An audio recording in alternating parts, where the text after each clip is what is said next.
Hello everyone, I am Nahid and today in this video I am going to discuss about 7 financial mistakes you must avoid in your life. So without wasting your time, let's get start this video.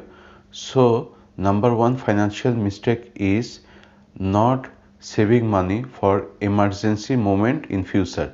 Number second financial mistake is taking excessive amount of loan. Number third financial mistake is overspending money on unnecessary items. Number fourth financial mistake is not investing money for future.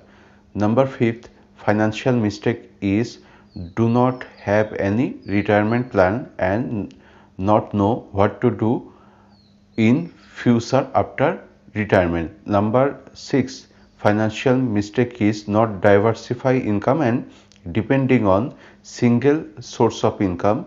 Number 7 financial mistake is not taking any insurance plan for own self and for family. So if you want to progress and prosper in life, then you must avoid those 7 financial mistakes in your life. So that's the end of this video. I'll come again with another new topic. Till then, goodbye.